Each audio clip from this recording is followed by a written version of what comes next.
Nous vous saluons, nombreux téléspectateurs, vous qui me suivez et vous qui avez l'habitude de suivre cette émission Grand Homme, Grand H, la grandeur, la hauteur, l'excellence. Et aujourd'hui, nous avons le réel plaisir, moi, votre humble serviteur Doudou Montiri, et pourquoi pas aussi à la réalisation Moro Njambé, Bruno Anzinga, Kissia Banjolo, je ne veux pas aussi Madame Pamela Oladj. Nous avons le réel plaisir aujourd'hui de recevoir pour vous un grand monsieur, grand homme. Lui aussi mérite cela parce que parmi les grands, lui aussi fait partie. C'est bel et bien, monsieur Monseigneur Ngoubé, candidat président numéro 5. Nous avons le réel plaisir de le recevoir. Bonjour, Monseigneur, candidat président Ngoubé. Bonjour, monsieur le journaliste Doudou Montiri. Vous allez bien? Oui, je vais bien en RDC. Je vais bien. Vous allez bien en RDC, ça c'est bien précisé parce que vous avez l'habitude de vivre plus à Lubumbashi qu'ici, oui, à Kinshasa. Exactement, exactement.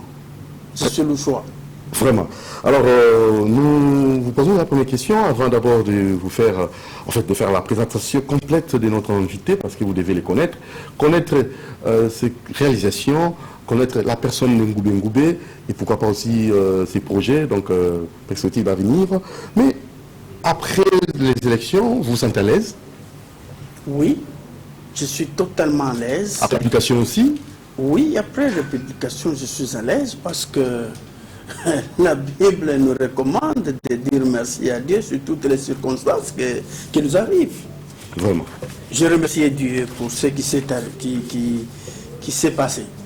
Voilà. Alors nous allons passer à la présentation de notre invité, grand homme, grand H, homme.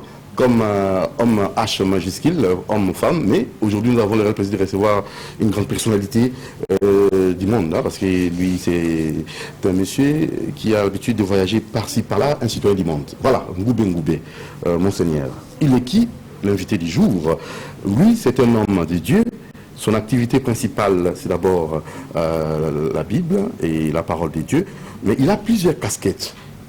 Entre autres, il est un homme d'affaires, et en même temps aussi un homme politique, qui a une vision d'aigle, qui voit les choses pas comme les autres. Et les symboles même de son parti, Front Populaire pour la Justice, FPJ en sigle. Il est président d'un recouvrement politique, populaire aussi connu, Front pour le renouveau dynamique en sigle, FRD. Monsieur Ngoubé, Pierre Honoré, aujourd'hui, nous avons le réel plaisir de vous signaler qu'il était candidat président de la République numéro 5. Parmi les 21 candidats président de la République, lui n'a pas eu le temps de battre campagne. Malgré cela, il a occupé la 4e place.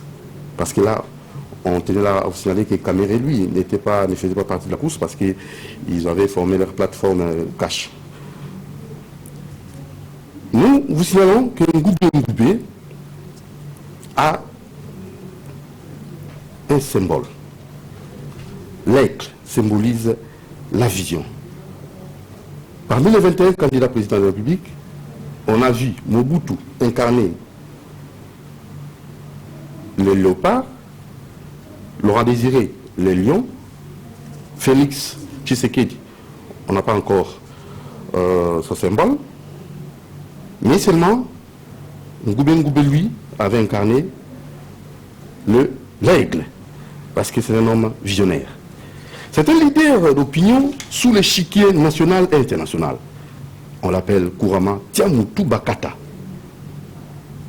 C'est bel et bien cet homme que nous avons réussi. Et pourquoi est-ce que nous devons préciser tout cela? Parce qu'il n'a pas de père. Il est qualifié partout, et surtout par ses connaissances, un homme fort de la RDC. Un homme sans peur. Homme habitué dans des situations difficiles. Homme de droiture en Ngoubé et de vérité. Un homme très intelligent, très sage. Plein de générosité, coopérant, humble, simple, comme dit la Bible, mais homme de rigueur. Dans 100% du peuple congolais est assez à travers le monde qui connaissent ces messieurs, ils ne vont même pas me dire le contraire, parce qu'ils savent très bien que Ngoubé Ngoubé, c'est un homme qui a totalement ces différentes qualités énumérées, évoquées ci-dessus. Pourquoi nous l'avons invité? Ngoubé Ngoubé, à titre exemplatif, il est un homme qui n'a pas peur, parce que nous allons prendre un exemple. Nous vous signalons, à Lubumbashi, il y avait un gouverneur. Et lui a pu quand même hausser les tons. Il y avait 11 provinces et 11 gouverneurs depuis 2006, mais le plus célèbre dans les 11 fut Moïse Katumbi. Et la personne de Moïse Katumbi, c'était une personne qu'on ne pouvait pas toucher. Mais M. Kazadi Pierre, lui, a pu dénoncer tout ce qui s'est passé à Lubumbashi à l'époque, en 2006. Il y avait quelques problèmes de gestion, de gestion, des pillages de ressources, des fraudes douanières et tout ça. M. Ngoubé Ngoubé, lui, a pu dénoncer tout cela. Il fut candidat président de la République, numéro 5, comme j'avais dit au début. Il n'a pas eu le temps de battre campagne. Il a occupé la 4e place. Et nous vous signalons que Cameroun, lui, n'était pas... Il avait désisté, hein, il avait cédé sa place à Félix Tshisekedi avec leur coalition Cash. Il a un grand parti politique dénommé Fonds populaire pour la justice, FPJ en sigle, implanté partout en République du Congo et dans le monde, ayant son siège social en face du marché de la liberté dans la commune de Kimbanseke. Kazadi Ngoubé Ngoubé Pierre Honoré est le chef de file de l'opposition républicaine légitime en République du Congo, nous allons en savoir plus, qui demande aussi le soutien de tous les peuples congolais. Voilà l'invité que nous avons reçu et nous avons eu le temps de vous présenter son CV comme lui-même a bien voulu nous le donner pour que vous soyez bien informés. Monsieur Ngoubé Ngoubé, le CV, votre curriculum vitae a été bien présenté. Il y a quelque chose qui manque, que vous allez ajouter? Non, on ne parle pas tous les mêmes jours. Merci beaucoup. Alors, dites-nous un peu, qu'est-ce qui s'était passé entre vous et Moïse Katumbi? Déjà en 2006, vous avez eu des sérieux problèmes, des conflits avec M. Moïse Katumbi.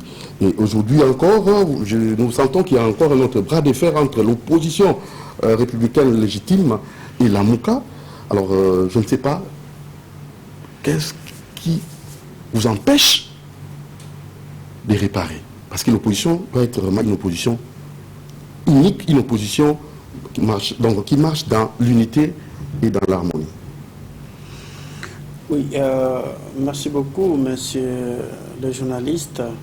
Je pense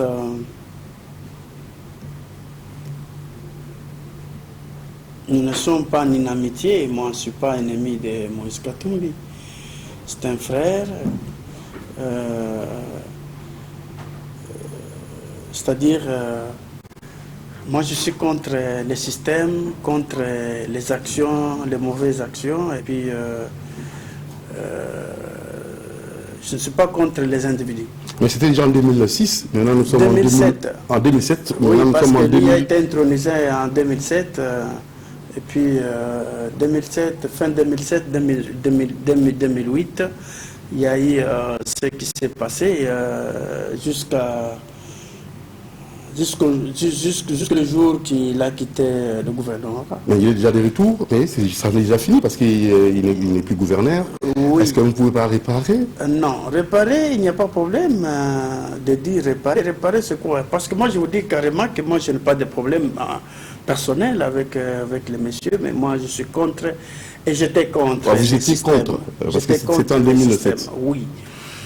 Ce qui s'est passé, tel que vous avez déjà annoncé, mais j'avais dénoncé, j'étais un leader d'opinion qui dénonçait la mégestion de ce gouverneur la façon qu'il avait mal géré la province, le pillage des ressources des deniers publics,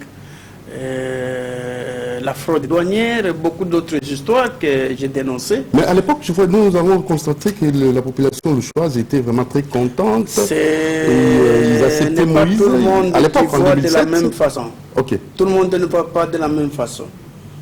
Alors, mais même quand il est revenu, on l'a accueilli comme un roi. L'accueil ne dit rien par rapport à la réalité des choses sur la table. Alors, on peut vous accueillir comme un prince, comme Jésus lui-même a été accueilli plus que lui, avec les jours de rameaux et tout ça, tout ça. Mais ce sont ces rameaux-là qu'on avait transformés au fouet. Alors, ça ne peut pas nous étonner, mais alors, l'accueil ne dit rien. Quand vous donnez la population est affamée. Quand vous appelez les gens en donnant les 100 francs, 500 francs, ceci, cela, pour que les gens viennent à cause de ça. Mais ce n'est pas dit qu'on vous aime, non? Sinon, tout Congolais est aimé, c'est-à-dire, c'est grave avec la situation que nous menons en RDC. Monsieur Kazadi, Ngoubé Pierre Honoré, dites-nous un peu, parce qu'aujourd'hui, nous avons comme l'impression que notre opposition est vraiment plurielle. Est-ce que nous pouvons compter à quelle opposition à la République du Congo? C'est là que je voulais... vous m'avez posé... vous contestez les autres. Monsieur le journaliste, vous m'avez posé deux questions. Oui. Pour la réparation. Oui, vous m'avez posé deux questions en une seule. Voilà. Bon, alors, j'ai commencé par la première. Ok. Et je voulais répondre à ce qui concerne notre opposition légitime, opposition républicaine légitime et la Mouka. Voilà, c'est ça. Pourquoi ces bras de fer nous ne pouvons pas. Il n'y a pas de bras de fer. Il n'y a pas de bras. C'est votre mot. Parce que le chef de file de l'opposition. Oui, écoutez, il n'y a pas de bras de fer comme tel. Bon, ça c'est votre verbe que vous prononcez, mais il n'y a pas les bras de fer. Parce que Moïse a accepté de faire une opposition républicaine. Il y a ceci. Mais vous venez encore avec cette même opposition. En RDC, on ne peut pas avoir 2-3 oppositions. Comme ce qui était la fois passée. Alors, ici, nous voulons apprendre à notre population d'avoir une seule opposition. Et une seule opposition est une opposition dynamique, sans tâche. Vous m'entendez ce que je dis? Sans tâche. Oui, sans tâche. C'est-à-dire les gens qui n'ont pas participé à travailler dans des institutions et piller la RDC. Et tous les composants de la MOUCA, ce sont ceux-là qui ont travaillé dans des institutions. Il y en a ceux qui étaient vice-présidents de la République, et les gouverneurs, les premiers ministres, les directeurs de cabinet, les chargés les présidents des assemblées, les chargés de sécurité, chefs de l'État, beaucoup de choses. Alors, tous ces gens-là ont des cachets noirs. C'est-à-dire, ils ont pillé la RDC.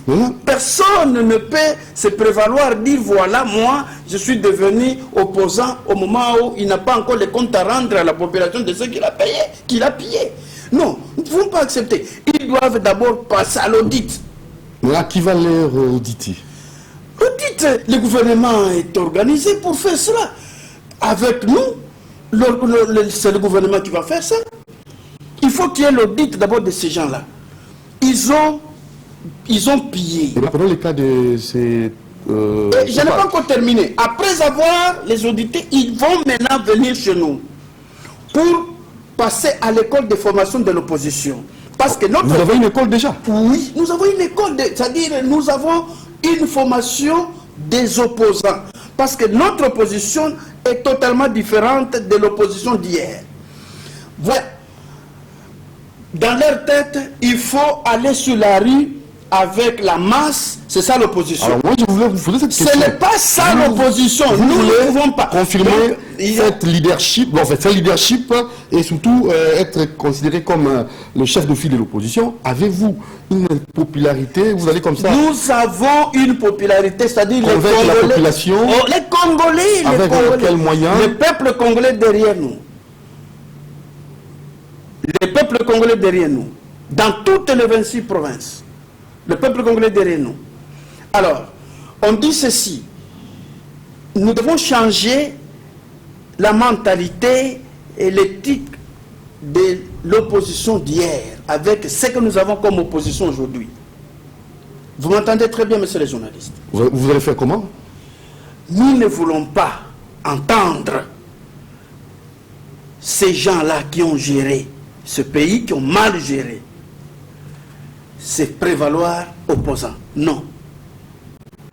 C'est-à-dire, l'opposition doit être animée par les gens qui n'ont pas encore pillé les deniers publics, qui n'ont pas encore travaillé dans les institutions publiques. Alors là, vous travaillez avec qui? Là, vous êtes avec qui, M. Ngoubé-Pierre? Nous sommes nombreux.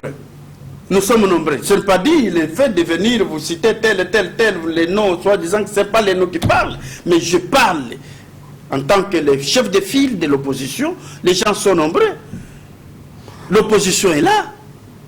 Alors, nous ne pouvons pas... La Mouka n'est pas opposant. Donc, c'est une distraction. Ils sont là pour créer les insurrections en RDC. Mais qu'est-ce qui vous fait dire tout ça? Parce que là, vous n'avez pas, comme ça, des preuves pour faire ces accusations libres. Non. Qu'est-ce que vous appelez? Moi, je n'accuse personne, mais nous constatons ce qui est vrai. C'est un constat. C'est un constat. Un constat, ce n'est pas une accusation. Ce n'est pas une accusation. Moi, je voudrais savoir, monsieur Et puis, écoutez d'abord, le fait de dire que, bon, voilà, on va sillonner presque toute la République, on va sillonner de part et d'autre. Il y a ceux qui ont déjà... Ils ont commencé à sillonner. Il y en a maintenant... donc, ils se complètent de ceux qui ont déjà commencé. Celui qui était ici a déjà commencé à sillonner de part et d'autre. L'autre vient aussi pour sillonner. Donc, quel est le but? Quel message? Vous allez Écoutez, faire... non, monsieur le journaliste, oui. Quel message aujourd'hui que la Mouka apporte à la population congolaise? Parce que nous venons de campagne. La population est totalement fatiguée. Elle a terminé les élections. Maintenant, elle attend. Elle attend quelque chose du président de la République, c'est-à-dire qu'elle doit vivre décemment. Là, j'aimerais savoir. Maintenant, aujourd'hui, vous venez avec les mêmes discours de campagne, de ceci. Nous ne sommes pas dans la période de campagne. Non, écoutez, nous ne sommes pas dans la période de campagne. Et puis, aujourd'hui, on ne peut pas se prévaloir ou peut-être donc sursauter sur quelque chose que la loi n'a pas encore déterminé. C'est comme si c'est la pré-campagne, c'est la pré-campagne. Mais vous devez emboîter le pas, parce que quand vous venez ici pour confirmer que vous êtes le chef de file de l'opposition républicaine légitime, mais qui vous a donné ces mandats? Qui a donné le mandat aux autres? Et tous les opposants de l'ancien, tous les opposants en RDC, qui les avait donné ces mandats-là? C'est l'organisation en soi des gens eux-mêmes. Ça dit, nous nous sommes organisés. Nous nous sommes organisés. Alors, et dans notre organisation, je suis le chef de file. C'est dans ce sens-là. Mais je peux vous donner, je vais vous citer. Tshisekedi de l'IDP, c'est le papa qu'on va enterrer bientôt là, qui va venir. Il est chef de file de l'opposition de l'IDP. Qui l'avait donné? Bon, le chef de l'État aujourd'hui, Tshisekedi Félix, il fut chef de file après son père. Qui l'avait donné? Voilà, M. Ngoubé-Ngoubé nous répond. Non, vous répondez, voilà. Monsieur le journaliste. Répondez d'abord. Et vous devez nécessairement répondre à une question. Non. Alors, évoluons. Là, maintenant, je veux savoir, hein, parce qu'il y a des conflits entre CASH, FCC. Vous avez un mot, peut-être pour essayer comme ça d'argumenter et surtout donner des orientations en tant que politique. Est-ce qu'il y a réellement conflit entre CASH et FCC? CASH, FCC. Moi, je ne confirme pas qu'il y a des conflits parce que je ne suis pas dans eux. Je suis au contraire le juge, l'arbitre. Donc notre opposition républicaine et légitime est l'arbitre entre leur mariage. Entre le mariage cache FCC. FCC, oui. Ouais, alors, oui. quand tu as... Moi, je dois féliciter d'abord le président Joseph Kabila de faire le mariage avec celui qui l'a remplacé. Parce que c'est une bonne politique. Là, vous acceptez parce c'est qu'il y a une bonne politique pour la paix. Pour moi, parce que moi, je prône la paix dans notre pays. Pour cette paix-là, c'est un homme intelligent, Joseph Kabila. Ah bon? Là... Oui, c'est un homme intelligent de faire le mariage avec celui qui l'a remplacé. Parce que souvent, on peut le louer comment? Il y a toujours de la jalousie dans l'homme. Celui qui vous remplace, vous ne pouvez pas faire le mariage avec lui. Sinon, vous allez vous séparer, vivre à couteau tiré. Mais lui se milie et dit, mais nous, monsieur, partons ensemble. Ce n'était pas sous pression internationale On ne dit pas sous pression, ce n'était pas sous pression. Mais sous pression, le président de la République ne peut pas quand même faire. Sinon, c'est ce mariage-là que moi je peux dire, mais l'homme de Joseph Kabila était un homme apprécié. Apprécié, pourquoi? Parce que le fait qu'il a accepté de travailler ensemble, donc de faire le mariage avec le nouveau président de la République, pour moi, c'est la paix en lui. Et bien là, Martin Fayulu qui réclame je vais définir, la vérité des urnes. C'est un monsieur qui aime totalement son peuple, donc la population et le peuple qu'il a dirigé, et il a voulu même que le peuple, au lieu qu'il soit toujours en problème, en difficulté, en ceci, bon, nous faisons le mariage avec ce monsieur, comme ça, qu'il y ait la paix en RDC. Si aujourd'hui Joseph Kabila se faisait ennemi, ou l'opposant, ou je ne sais pas comment, contre celui-là, qu'est-ce que nous devrions avoir aujourd'hui? Combien de problèmes qui devraient surgir en RDC? Mais l'occupation de différents de postes et tout ça, et il y a aussi l'AFDC des Bahati qui réclament aussi, il y a toujours un sérieux problème là-dessus, le FCC. Non, je n'ai pas encore terminé, monsieur le journaliste, vous allez, je vais arriver là-bas. J'ai dit, le mariage là, oui. ça avance ou ça n'avance pas, ça concerne que leur façon qui se sont entendus. Mais nous demandons, au président de la République Félix Tshisekedi, au président Joseph Kabila, les deux qui animent les deux, je ne sais pas comment, associations CACH et FCC, de nous fournir, de nous donner leur protocole d'accord, de quoi qu'ils se sont entendus. Même si c'est verbal, qu'on nous parle de ce qui se sont entendus. Si c'est signé, qu'on nous donne la copie de ce... Donc vous voulez avoir le clause de cet accord? Oui, exactement. Parce que quand il y aura un problème, comment est-ce qu'on va arbitrer? Nous allons arbitrer comment sans connaître la façon qu'ils se sont entendus. Nous ne savons pas. Même l'ordonnance normale, le Premier ministre, ils se sont référés à cet accord-là. Non, cet accord que nous ne connaissons pas. Qui connaît ça? Mais ce n'est pas... C'est quelqu'un qui soit caché, mais nous sommes censés de connaître. Parce que même dans la maison, il y a toujours les problèmes entre l'homme et la femme. Il y a toujours les problèmes dans un foyer ou dans une famille. Même eux, il y aura toujours des petits problèmes, il y aura des problèmes. Mais qui va maintenant arbitrer leurs problèmes? Ils vont quitter la DC, aller à l'étranger, qu'ils soient arbitrés à l'étranger, tant que nous sommes là. Mais vous avez accepté de pouvoir arbitrer ces mariages, non? J'accepte. Bien qu'ignorant cet accord, mais vous avez accepté. Nous bénissons même ce mariage-là. Nous bénissons parce qu'il y a la paix. Derrière ce mariage, il y a la paix. Il y a la paix. Voilà, alors évoluons, M. Ngoubé-Pierre, parce qu'on doit nécessairement savoir, parce qu'il y a nos amis de l'AFDC, des Bahati, qui réclament comme ça. Vous voyez que vous êtes en train de m'interrompre rapidement, monsieur le journaliste. Je dis ceci. Peut-être le président Félix va se voir coincé dans ce qu'ils se sont entendus. Oui. Il ne sait pas comment quitter dans telle ou telle situation. Oui. Mais il va dire à qui? Qui va l'aider maintenant à quitter dans des cordes peut-être qu'il peut se retrouver? C'est à nous. Ou peut-être c'est le président Joseph Kabila qui va constater que non, l'homme ici n'a pas constaté, n'a pas vraiment n'a pas respecté les protocoles d'accords. Alors, les protocoles d'accords là, qu'est-ce que nous devons faire pour que l'intervention entre les deux soit quand même qu'il y ait la paix entre les deux? C'est ça que nous demandons. Nous devons connaître, même à huis clos, que le président de la République nous appelle pour nous dire ça à huis clos. On ne dit pas non, il va nous le dire non, devant le média, le public, non. Même le président Joseph, même les deux peuvent nous appeler, les deux ensemble, que voici, on s'est convenu comme ça, comme ça, comme ça, comme ça. Mais s'ils cachent ça, demain, le lendemain, il y aura des problèmes. Nous ne voulons pas entendre, en cas de conflit, qu'ils aillent à Nairobi, qu'ils aillent, je ne sais pas, en Chine, qu'ils aillent où. C'est une honte pour notre pays. Nous devons terminer nous-mêmes le problème des Congolais ici au Congo. Monsieur Ngoubé Honoré, et dites-moi, parce que là je vois bien que vous avez des idées, des initiatives, mais seulement, sachez-le bien que cet accord-là, j'ose croire que vous n'aurez pas l'occasion de connaître cet accord-là. Nous connaîtrons cet accord. Nous luttons pour ça. Vous pouvez crier, vous pouvez vraiment faire des marches, mais vous n'aurez pas cet accord-là. Peut-être c'est vous qui le dites. Comment est-ce que vous pouvez confirmer comme ça? Alors, parlons un peu de l'AFDC, oui. Des bâtis qui réclament des postes.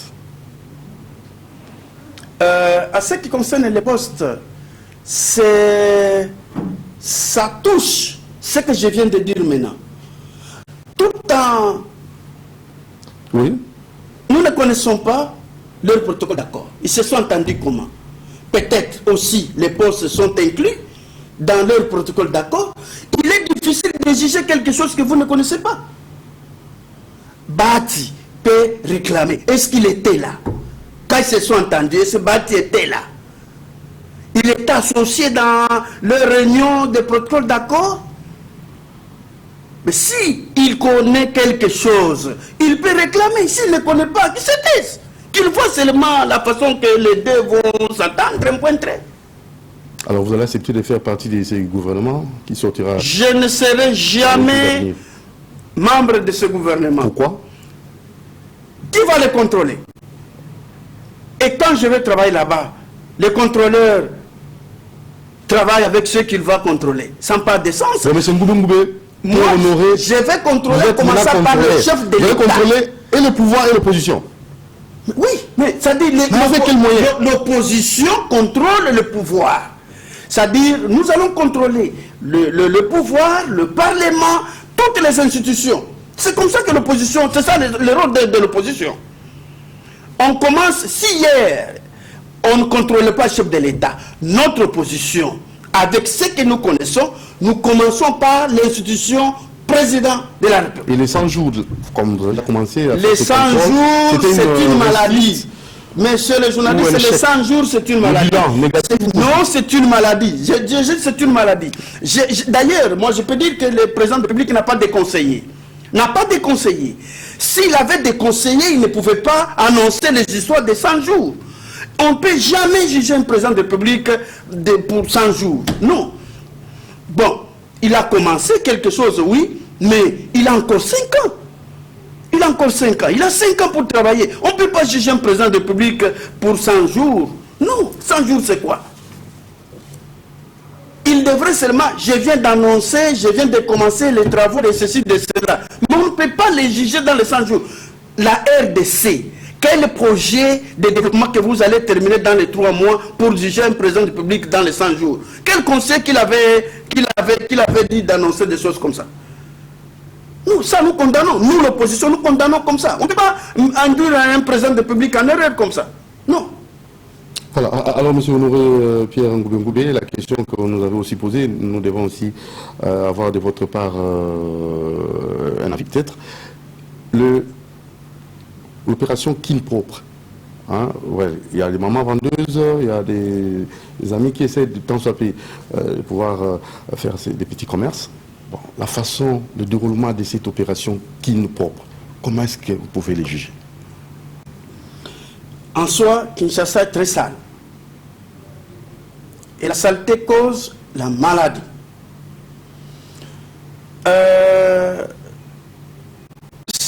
le président de la République cherche que Kinshasa soit propre, nous devons l'encourager. Nous devons l'encourager parce qu'il ne peut pas faire le développement, donc moderniser la ville de Kinshasa avec des saletés de part et d'autre, non. Bon, il faut que notre population sache quelque chose, que ce pays est gouverné. Nous ne vivons pas dans le jungle, non. Donc, moi, je suis pour ceux-là qui cherchent que Kinshasa soit propre.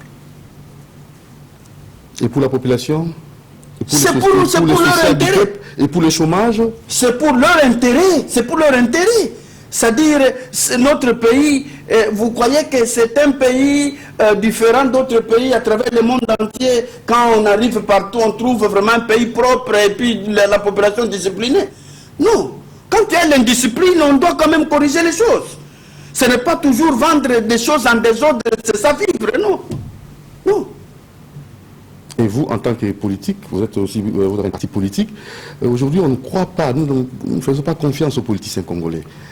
Est-ce que vous avez le temps de former, vous avez le temps d'orienter, vous avez le temps de bien structurer votre parti politique? Souvenez-vous, messieurs les journalistes, le Front populaire pour la que justice. moi, je Est-ce qu'il y a ne une veux justice pas sociale ici? Écoutez, justice salariale? messieurs les journalistes, je ne suis pas venu ici pour battre campagne comme le Lamouka est en train de battre campagne à travers la RDC pour 2023.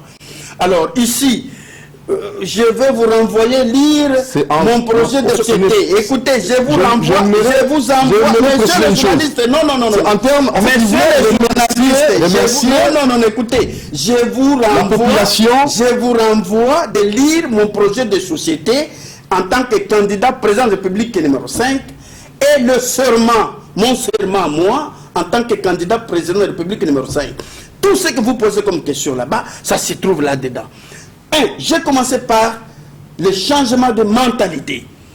Et cela, je ne vais plus maintenant commenter, parce que je vais entrer en profondeur, c'est comme si je commence à battre campagne. On ne peut pas, écoutez, un politicien, on ne peut pas développer un pays. Qu'est-ce que vous avez fait pour le Congo?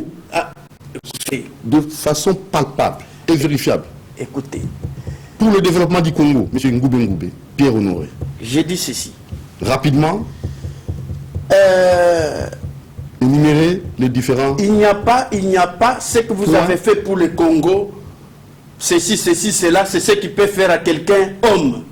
Non. Mais c'est l'émission Grand Homme. Oui. Grand H. Grand Homme, c'est-à-dire, c'est le monsieur qui est debout, c'est-à-dire, tout ce que vous avez énuméré là-bas, ça fait partie d'un grand homme.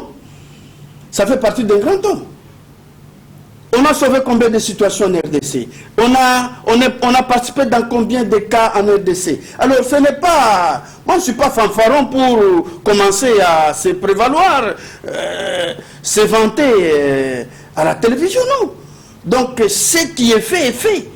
Il y a quelque chose, la Bible dit que c'est que la main gauche a fait, que la main droite ne sache pas. Alors on ne peut pas tout commencer à dire aux gens que moi j'ai fait ça, j'ai fait ça. Ça c'est être farceur. Pourquoi encore Tiamoutou Bakata? Bon, je ne sais pas, mais c'est à vous-même d'analyser, parce que ce sont les hommes eux-mêmes qui parlent comme ça. Et ça vous fait plaisir comme ça? Je ne sais pas, mais quand les gens parlent, ça me fait plaisir ou pas, mais moi, je m'en fous, mais ce sont des qualificatifs que les gens parlent comme ça. Voilà, alors l'homme des situations difficiles, vous êtes habitué. Et le Congo a des problèmes. Il y a eu beaucoup d'arrestations arbitraires, il y a eu des tortures, il y a beaucoup de choses qu'on a fait sur moi. Il y a beaucoup de camps difficiles. Et vous ne vous reprochez de rien? Rien. Parce que je parle pour la population. Êtes-vous sûr et certain? Exactement. C'est à cause de ça que me poser la question. Mais demandez à tout le monde que vous avez évoqué là-bas que quelle chose mauvaise que ce monsieur a fait pour être victime des arrestations arbitraires, des tortures, des ceci, des cachots impossibles. Non. Alors le gouvernement qui sortira, avez-vous des propositions à faire? Des propositions que moi je peux faire pour ce gouvernement, ils doivent tenir compte des clivages géopolitiques. Ça veut dire? C'est-à-dire, chaque province, nous avons 26 provinces, chaque province doit être représentée dans le gouvernement. Chaque province, ça c'est l'opposition républicaine légitime qui demande au président de la République, au Premier ministre, de respecter quand même que chaque province a droit d'être représentée dans ce gouvernement-là.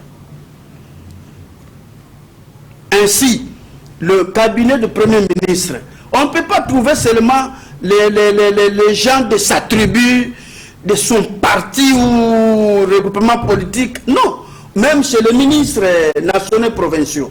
Or, nous devons avoir différentes personnes, différentes tribus dans le cabinet de Premier ministre et des ministres nationaux et provinciaux.